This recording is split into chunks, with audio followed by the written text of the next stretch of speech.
Mes amis, installez-vous bien.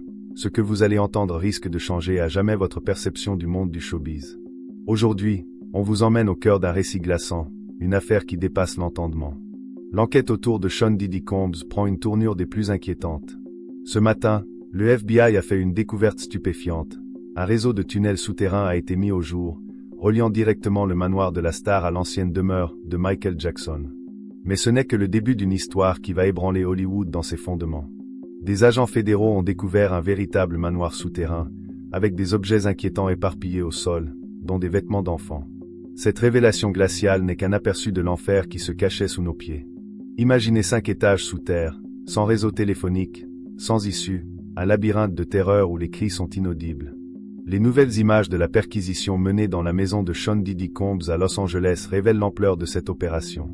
Misa Hylton, l'ex-femme de Diddy et mère de Justine Combs, a publié ses vidéos troublantes sur son Instagram, dénonçant ce qu'elle appelle une force militarisée contre ses fils. La vidéo accélérée de la perquisition montre une véritable armée d'agents du FBI faisant irruption dans la résidence de 40 millions de dollars. Dès les premières secondes, des véhicules blindés arrivent devant la propriété. Les agents armés ouvrent méthodiquement les voitures garées dans l'allée, leur geste précis trahissant l'importance de la mission. Un détail particulièrement révélateur, on voit un agent remarquer la caméra de sécurité et la pointeur vers le sol. Il savait qu'il était filmé et que ses actions seraient scrutées. Une fois à l'intérieur, les agents utilisent des drones pour cartographier les lieux, révélant la sophistication de cette opération. Les images les plus choquantes montrent Christian, le fils de Diddy, les mains en l'air contre un mur avant d'être menotté. Justine, l'autre fils, apparaît ensuite, les mains sur la tête, escorté dans un couloir par les agents. La vidéo se termine avec un autre homme qui semble être traîné hors de la maison, dans l'allée. Misa Hylton n'a pas exprimé ses propos dans sa déclaration. L'usage excessif et manifestement militarisé de la force contre mes fils, Justine et Christian, est déplorable. Si cela avait concerné les fils d'une célébrité non noire, ils n'auraient jamais été traités avec autant d'agressivité. Les rumeurs qui circulaient depuis des années sur l'existence de tunnels sous la demeure de Diddy ont été confirmées de la manière la plus terrifiante qui soit. Le FBI a officiellement confirmé que Christian, le fils de Diddy, se trouvait dans l'un de ces tunnels lors des recherches de 2024. Selon certaines sources, l'entrée de ces tunnels se trouvait sous le tapis de la chambre principale de Diddy. Mais ce n'était que le début d'un réseau souterrain qui défie l'imagination. Ces tunnels, construits sous la référence Playboy dans les années 1970, menaient à un véritable labyrinthe. Ils ont relié plusieurs propriétés de célébrités hollywoodiennes. Après avoir reçu un signal anonyme de voisins, les agents se sont précipités sur les lieux. Au cours de leurs recherches, ils ont découvert ce tunnel caché sous la moquette. Malgré les supplications de la famille, les agents décidèrent finalement d'explorer ces profondeurs interdites. Le tunnel semblait fraîchement creusé. Il y avait de la terre humide sur les parois et des déchets éparpillés. À mesure qu'ils progressaient dans cet espace étroit, les agents découvrirent que le passage s'élargissait soudainement. Il révélait 6 pièces verrouillées. L'impossibilité d'ouvrir ces portes ne fit qu'alimenter les pires soupçons. Plus inquiétant encore, ils découvrirent plusieurs intersections dans le tunnel. Pour des raisons de sécurité, des renforts étaient nécessaires. Les équipes se séparèrent pour poursuivre l'exploration systématique de ce réseau souterrain. Ce qu'ils ont découvert dépasse l'entendement. Un tunnel reliait directement la demeure de Diddy au célèbre manoir Playboy. D'autres passages menaient à plusieurs maisons de célébrités hollywoodiennes. Au fur et à mesure de leur exploration, les agents ont systématiquement encerclé ces propriétés connexes. La découverte la plus choquante reste ce manoir souterrain dans son intégralité. Un véritable complexe de 5 étages sous terre. Il était équipé de courts de tennis, de piscines intérieures, de marbre partout et d'une somptueuse salle de bal. Cette salle de bal souterraine avait déjà été mentionnée par des témoins. Mais personne n'imaginait l'étendue de ces installations. TMZ a confirmé que la propriété de Diddy à Los Angeles possédait un tunnel sous-marin reliant les différents bâtiments. Longtemps considérée comme une rumeur, cette information prend désormais une dimension terrifiante. On connaît maintenant l'usage qui était fait de ces espaces. Selon le magazine People, ces tunnels avaient été construits dans les années 70. Ils étaient censés permettre à des célébrités comme Jack Nicholson, Warren Beatty et même Michael Jackson de se rendre discrètement au manoir Playboy. Le projet visait à créer un réseau souterrain permettant à ces personnalités de circuler à l'abri des regards. Officiellement, ces tunnels auraient été fermés dans les années 1980. Mais des découvertes récentes prouvent que certains passages sont restés actifs. De nouvelles informations ont été découvertes. La question qui taraude tous les enquêteurs, Que se passait-il réellement dans ces profondeurs? L'implication du fils de Didi dans ses activités criminelles révèle une dimension particulièrement sordide de cette affaire. Christian et Justine Combs n'étaient pas de simples témoins passifs. Ils étaient de véritables complices actifs de l'empire de leur père. Des images montrant Christian en pleine action dans l'un de ces tunnels ont été présentées lors du procès intenté par Lil Rod. Quel père, quel fils? Christian est également poursuivi pour agression sexuelle. Il reproduit fidèlement les schémas criminels de Didi. Grâce à Omar Kay, une hôtesse de 26 ans a déposé une plainte inquiétante contre Christian. Selon son témoignage en 2022, Christian serait arrivé très ivre sur le yacht de Didi. Il aurait forcé Omar Kay à boire des shots de tequila. Une fois forcé à boire, Christian aurait insisté pour qu'elle continue à consommer de l'alcool dans le studio improvisé du yacht. Le témoignage d'Omar Kay est particulièrement détaillé et troublant. Elle affirme que Christian l'a embrassée dans le cou et sur le visage.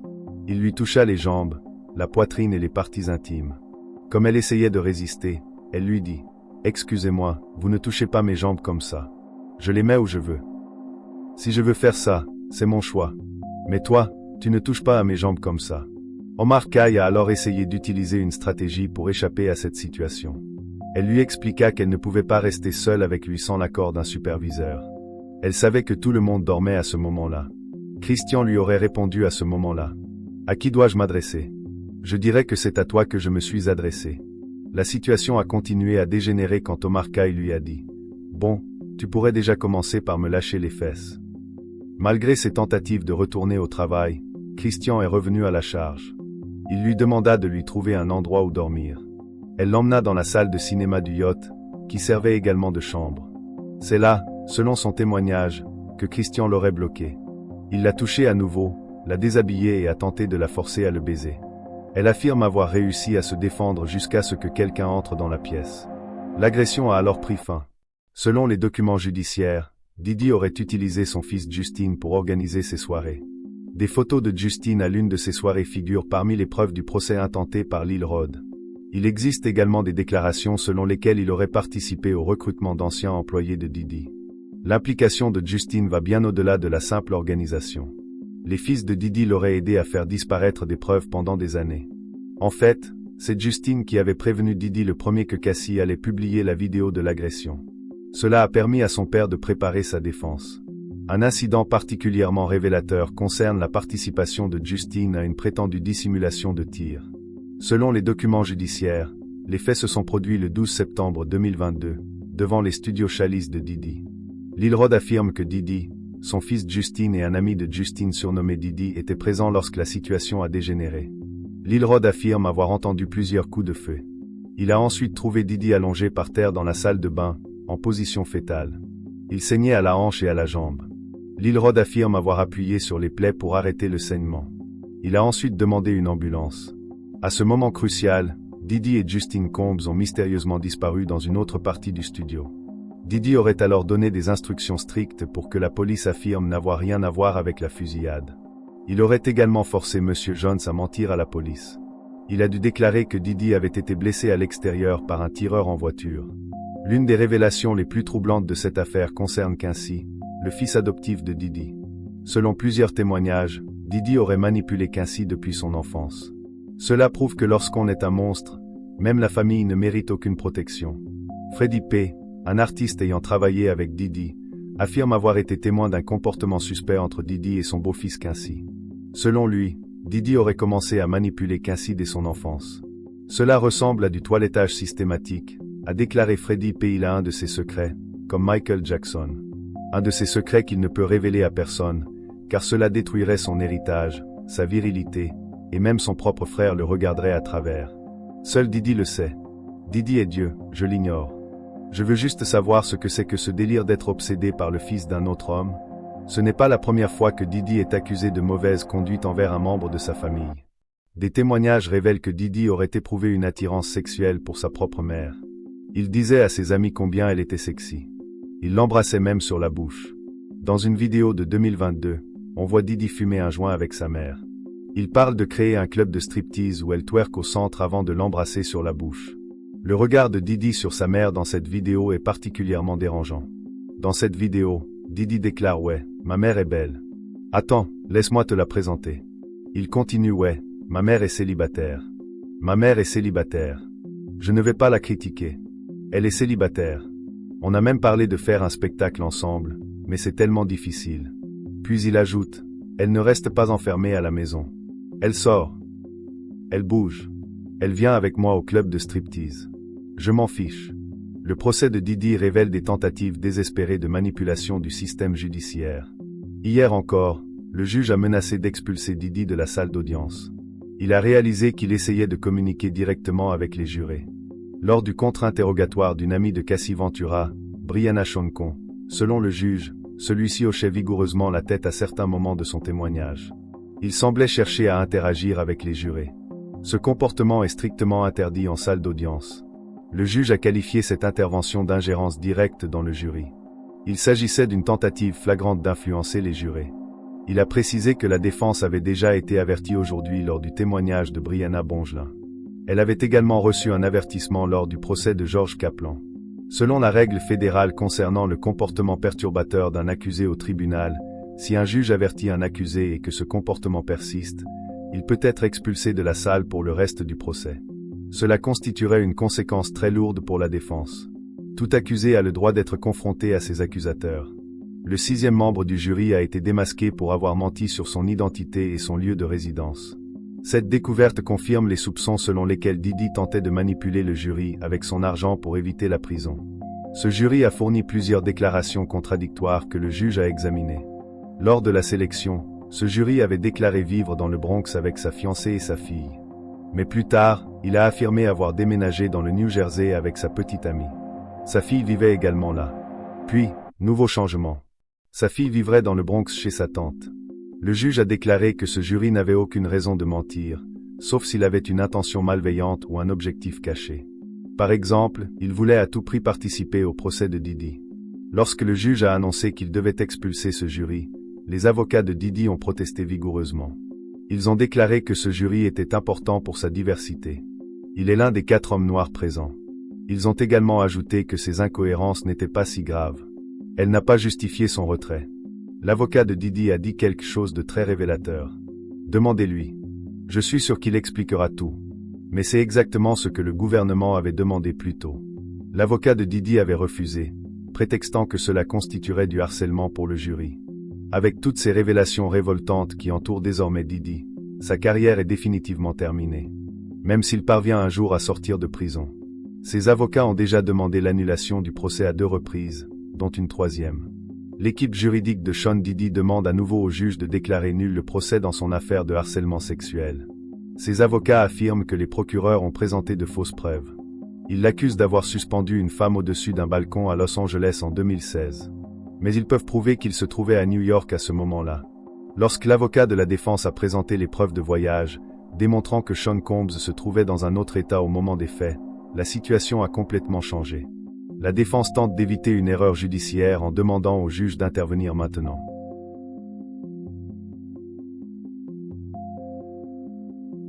Ils ne veulent pas attendre le verdict du jury. Ils estiment qu'il y a eu une récidive de la part des procureurs. Ils insistent même sur le fait que Didi aurait abusé de la police de Los Angeles pour se débarrasser des preuves. Face à ce faux témoignage, ils demandent au juge de le supprimer immédiatement pour éviter toute injustice. Des vidéos, des photos, et même des empreintes digitales, ont régulièrement disparu mystérieusement lorsqu'elles étaient liées à Didi. Un exemple particulièrement troublant est l'enquête sur un incendie criminel. Cela aurait provoqué l'explosion de la voiture de Kid Cudi.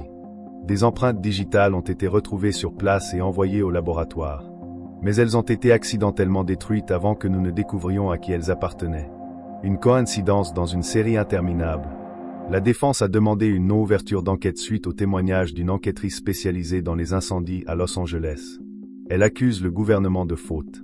L'enquêteur a évoqué des empreintes digitales retrouvées sur la porte d'entrée de la maison de Kid Cudi lors d'un cambriolage en 2011. Il a précisé que ces empreintes avaient été détruites. Lorsque l'accusation lui a demandé si c'était habituel, la défense a accusé le gouvernement de vouloir leur faire croire que Combs était responsable. Selon la défense, cela implique que Sean Combs aurait fait disparaître ses empreintes digitales. Cela confirme la théorie de l'accusation selon laquelle Didi a le pouvoir de faire disparaître des enquêtes entières. Juste après ce témoignage, le jury a entendu un policier répondre à l'appel pour ce vol. Il a déclaré avoir vu une Cadillac Escalade noire quitter les lieux, immatriculé au nom de Bad Boy Productions, la société de Diddy. L'enquêteur a également évoqué un autre incident survenu en 2012, lorsque la Porsche de Kid Cudi a été incendiée. Il a montré des photos des dégâts causés par la fumée et les flammes. Il a expliqué que l'incendie était intentionnel, déclenché par un cocktail Molotov. Pour la première fois depuis longtemps, de véritables preuves matérielles sont enfin présentées contre Diddy. Des photos prises le jour de son arrestation montrent sa chambre d'hôtel remplie de sacs de drogue, de bouteilles d'huile pour bébé et même d'armes. Une vue inédite de l'intérieur de la demeure de Diddy à Miami, le jour où les agents fédéraux y ont mis le feu pour effectuer une descente. Cela révèle l'étendue de ses activités criminelles. Un agent fédéral a témoigné de la découverte d'armes à feu et de munitions stockées à proximité de ce qu'ils appellent le matériel freak-off. Ce matériel comprenait des dizaines de bouteilles d'huile pour bébé, des talons compensés, des accessoires d'armes et des cordes empilées. Sur les photos, on peut voir des messages motivants inscrits sur le miroir de la salle de bain. Tu es une légende. Avec une flèche pointant vers le haut. Mais le plus inquiétant reste la quantité impressionnante de drogue découverte. En particulier, des tests positifs à diverses substances illégales ont été effectués. Cette découverte confirme l'usage systématique de drogue pour soumettre les victimes lors du freak-off. Mia, l'ancienne assistante de Diddy, a livré un témoignage qui a bouleversé l'auditoire. Elle a révélé les horreurs qui se sont déroulées derrière les murs du manoir. Elle a décrit un environnement profondément perturbant, fait de coercition, de peur et de manipulation psychologique. Selon Mia, Diddy contrôlait tous ceux qui travaillaient pour lui en utilisant la peur comme arme. Elle était au courant de toutes les drogues, de l'argent, des activités de Cassie et de toutes les autres victimes. Mais le plus choquant dans son témoignage est lorsqu'elle a révélé que Diddy la violait régulièrement. Selon les témoins présents, des membres du jury ont pleuré lorsqu'elle a décrit comment Diddy la violait à maintes reprises. Presque à chaque fois qu'il le voulait. Son témoignage a révélé un schéma systématique d'abus et de violences sexuelles qui touchait tous les employés de Diddy. Cette révélation est particulièrement importante d'un point de vue juridique. Dans certains États, le viol est considéré comme un meurtre. À New York, il n'existe aucun délai de prescription pour les accusations de viol. Si Diddy a violé Mia à New York, l'État peut porter plainte contre lui, quel que soit le temps écoulé depuis les faits.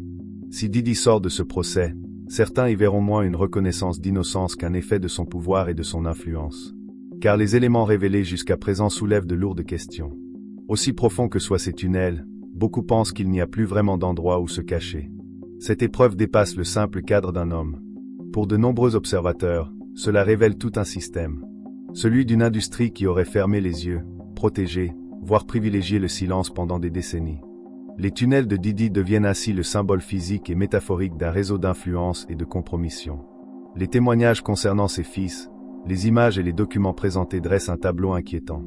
Si tout cela est prouvé, nous parlerons alors d'une organisation familiale qui a fonctionné en toute impunité pendant des années. Mais seul le verdict judiciaire tranchera. Aujourd'hui, il ne s'agit pas seulement de savoir ce qu'aurait fait Diddy. Il s'agit de savoir si notre système est encore capable de faire triompher la vérité, même face à la célébrité et à l'argent. La réponse apportée par ce procès pourrait bien marquer un tournant, non seulement pour cette affaire, mais pour l'image même de la justice américaine.